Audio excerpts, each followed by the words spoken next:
الحمد لله نحمده ونستعينه ونستغفره ونؤمن به ونتوكل عليه ونعوذ بالله من شرور أنفسنا ومن سيئات أعمالنا من يهده الله فلا مضل له ومن يضلل فلا هادي له وأشهد أن لا إله إلا الله وحده لا شريك له وأشهد أن محمدا عبده ورسوله قال الله تبارك وتعالى في القرآن المجيد والفرقان الحميد فأعوذ بالله من الشيطان الرجيم بسم الله الرحمن الرحيم إذا جاء نصر الله والفتح ورأيت الناس يدخلون في دين الله أفواجا فسبح بحمد ربك واستغفره إنه كان توابا صدق الله العظيم وصدق بلغنا ورسوله الكريم ونحن على ذلك من الشاهدين والشاكرين والحمد لله رب العالمين۔ میرے عزیز دوستوں، معزز ساتھیوں، نوجوان بھائیوں، اللہ تبارک و تعالی کا بہت بڑا احسان و کرم ہوا کہ اس رب ذوالجلال نے ہمیں اور آپ کو اس مقدس اور بابرکت اور بیت اللہ میں بیٹھنے اور قرآن و حدیث کی بات سننے اور نماز جمعہ کی دوگانہ ادا کرنے کی توفیق عطا فرمائے۔ میرے عزیز دوستو، اللہ رب العزت سے دعا کرے کہ جب تک اللہ ہمیں دنیا میں زندہ رکھے، ایمان اور اسلام پر استقامت رکھے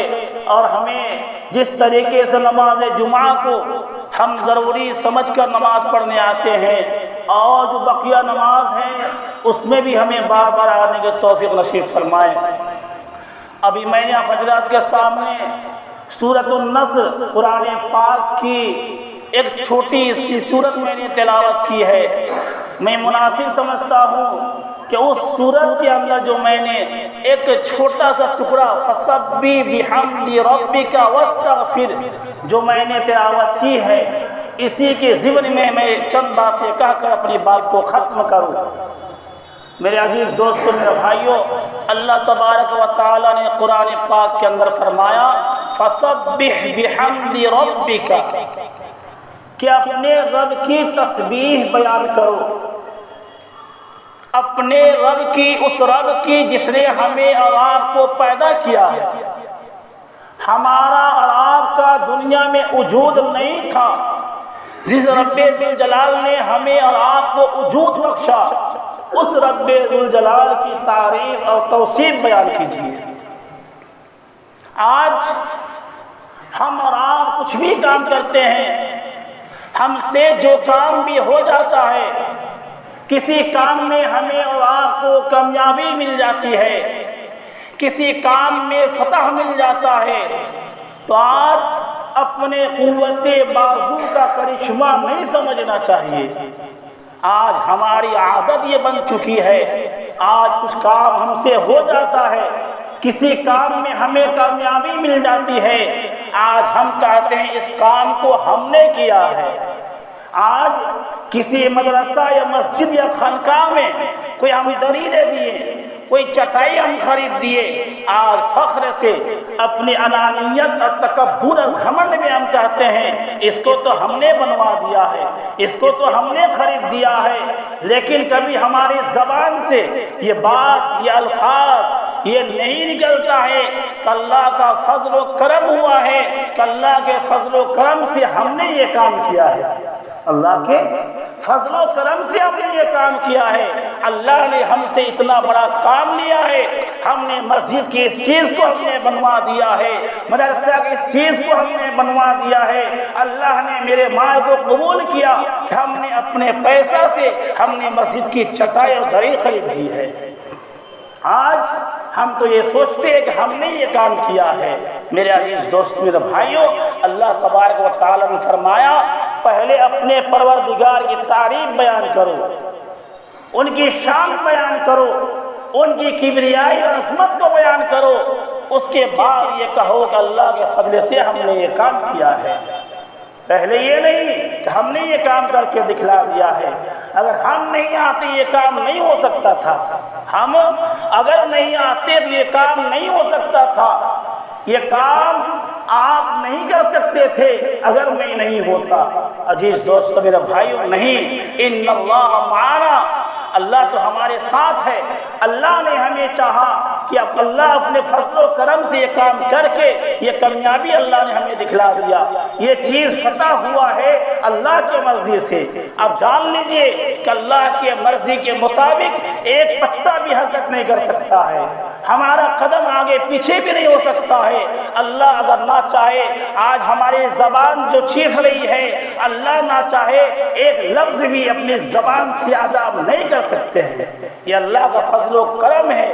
اللہ کی مہربانی ہے کہ آج میری زبان سے آواز نکل رہی ہے۔ جس دن اللہ تبارک و تعالیٰ کا حکم نہیں ہوگا، ہماری زبان کو روک دی جائے گی، ہمارا جسم کے اندر یہ خون کا دوران جو ہے، خون کی جو رننگ ہے، اللہ روک دیں گے، ہمارا جسم ٹھنڈا پڑ جائے گا۔ میرے عزیز دوستو میرے بھائیوں، اسی لیے اللہ نے کہا اگر کوئی چیز تمہیں کامیابی مل رہی ہے، تم عمارت یا دکان تم نے بنا دیا ہے، تم نے گاڑی یا کاروباری تم نے کر لیا ہے، تو اللہ نے کہا سب سے پہلے اس رب ذوالجلال کی تعریف کرو، اس کی شان میں کبریائی بیان کرو، ان کی شان میں ان کی عظمت کو بیان کرو، اس کے بعد کہو میں نے یہ کام اللہ کے فضل سے کیا ہے۔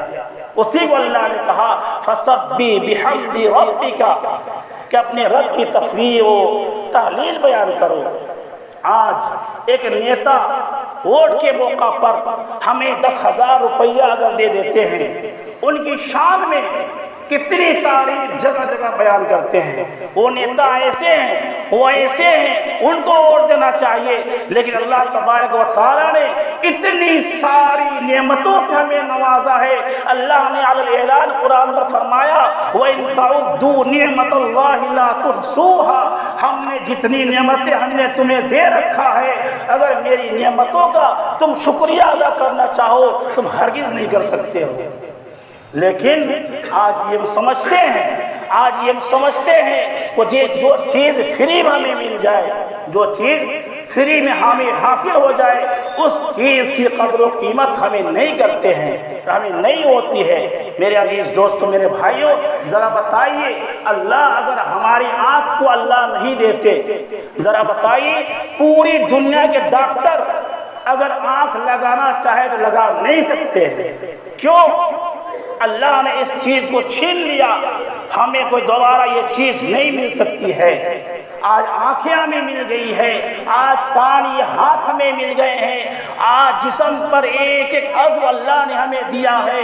اس عضو کو اللہ اگر ہمیں نہیں دیتے، اس وقت یہ قدر و قیمت ہمیں معلوم ہوتی کہ اس عضو کی قیمت کیا ہے، اس چیز کی قیمت کیا ہے۔ میرے عزیز دوستو میرے بھائیوں، اسی لیے اللہ نے فرمایا کوئی چیز تمہیں اگر حاصل ہو رہی ہے، کسی چیز میں تمہیں کامیابی مل رہی ہے، سب سے پہلے اللہ کی شان میں ان کی کبریائی، ان کی عظمت کو بیان کرو، اس سے اللہ بھی خوش ہوں گے، تمہارا کامیابی بھی ملے گی۔ دوسری چیز اللہ نے فرمایا واستغفر، استغفار بیان کیجئے۔ استغفار کی معنی ہوتا ہے اپنے رب سے معافی مانگے، اپنے رب سے اپنے گناہوں کا استغفار کیجئے۔ اور معافی کب مانگی جاتی ہے؟ معافی اس وقت مانگی جاتی ہے جب انسان سے کوئی گناہ ہوتا ہے، جب انسان سے کوئی گناہ ہوتا ہے، کوئی قصور ہوتا ہے، کچھ غلطی ہوتی ہے، اس وقت اللہ سے معافی مانگی جاتی ہے۔ لیکن ذرا سوچئے ہمارے اور آپ کے نبی، آخری نبی، آخر الزمان، سرور کونین جناب محمد رسول اللہ صلی اللہ علیہ وسلم، پوری زندگی میں آپ صلی اللہ علیہ وسلم نے کبھی بھی کوئی کام غلط نہیں کیا تھا۔ آپ صلی اللہ علیہ وسلم کی مرضی کے مطابق ہر کام اللہ کے رسول صلی اللہ علیہ وسلم نے کیا تھا۔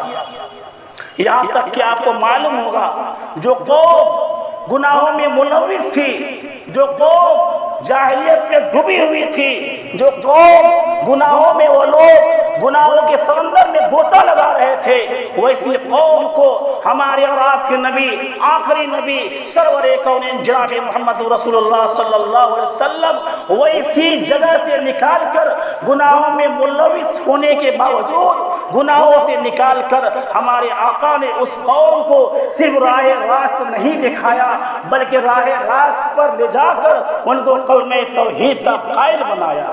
او نبی، اس نبی کے بارے میں بھی آیا ہے کہ محمد رسول اللہ صلی اللہ علیہ وسلم آپ بھی استغفار کیجیے۔ او نبی، جناب محمد رسول اللہ صلی اللہ علیہ وسلم جس قوم کی بری عادت، جو قوم بری عادت میں وہ لوگ ملوث تھے، اور جن کی بری عادت پڑ جاتی ہے، جن کی بری عادت پڑ جاتی ہے، اس قوم کو بری عادت سے نکالنے کے لیے انسان کو بہت پریشانی ہوتی ہے۔ آپ جانتے ہوں گے، آپ کی اولاد اگر کوئی انسان گٹکا کے عادی ہو چکے ہیں، آپ کی اولاد اگر شراب کے عادی ہو چکے ہیں، آپ کی اولاد اگر سگریٹ کی عادی ہو چکے ہیں، آپ ان کو منع کرتے ہوں گے لیکن وہ اولاد ماننے کے لیے تیار نہیں ہوتے ہیں۔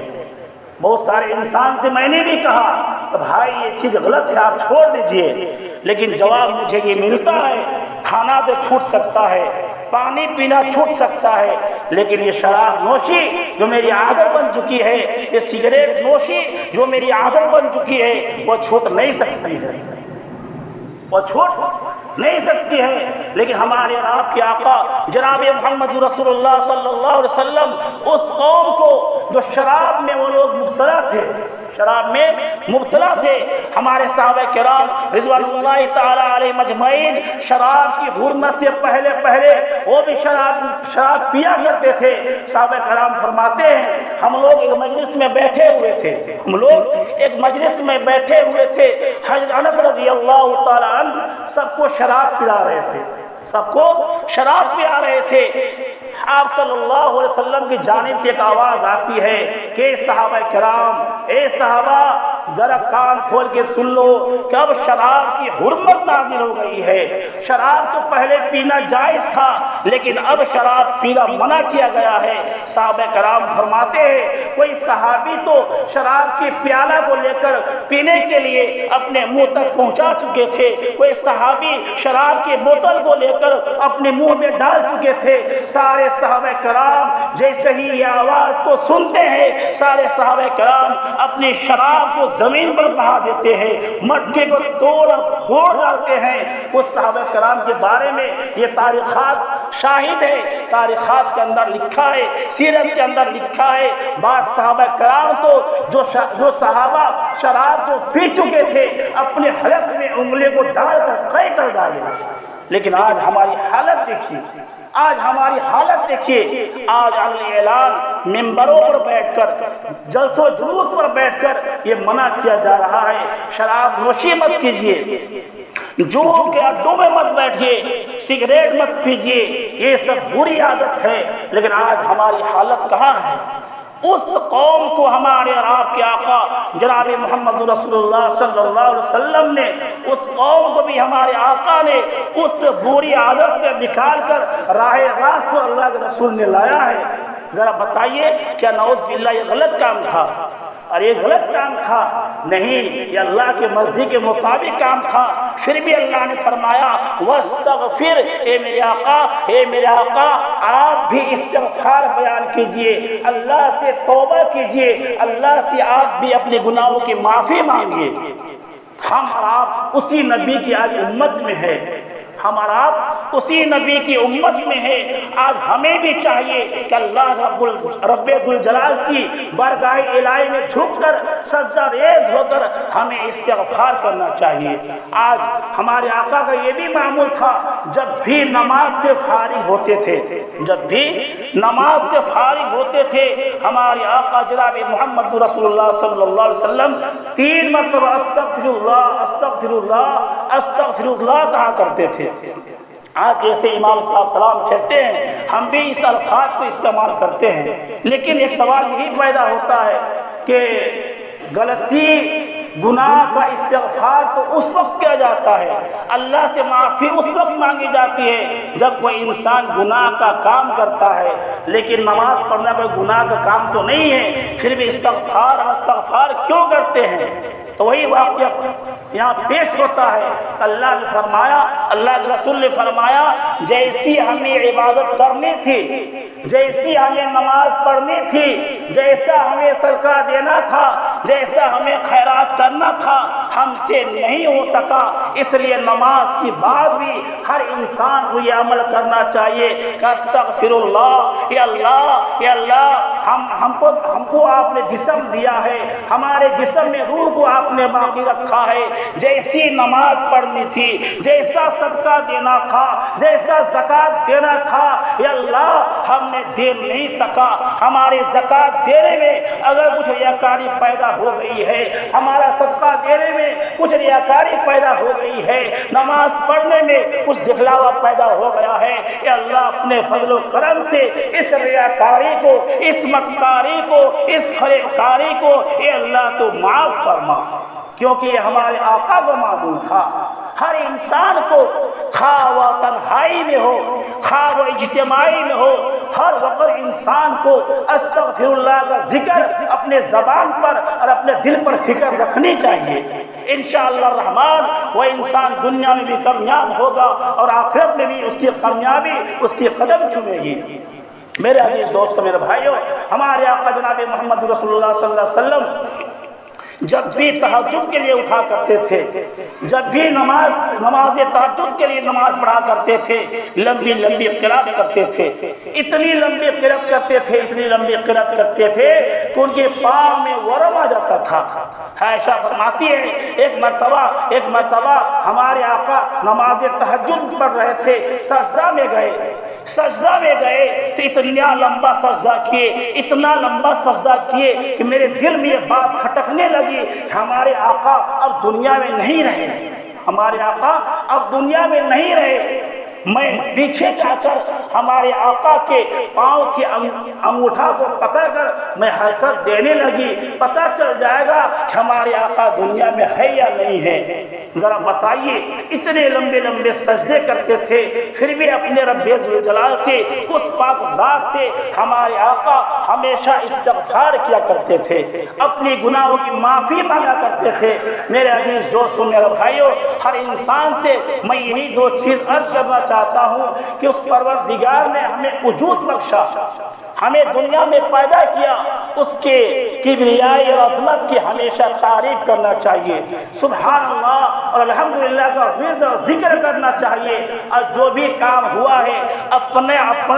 اپنی قوت بازو کا کرشمہ مت سمجھیے کہ ہم نے یہ کام کر دیا ہے۔ اللہ کا فضل و کرم سے کچھ کام ہوتا ہے، اللہ کی تعریف و توصیف بیان کیجیے۔ اور دوسری چیز یہ ہے کہ اپنے رب سے ہمیشہ استغفار کیجیے، انشاءاللہ الرحمن دنیا میں بھی ہماری کامیابی ہوگی اور آخرت میں کامیابی ہمارے قدم چومے گی۔ اللہ تبارک و تعالی ہم تمام لوگ ان باتوں پر عمل کی توفیق نصیب فرمائے۔ وآخر دعوانا الحمدللہ رب العالمین۔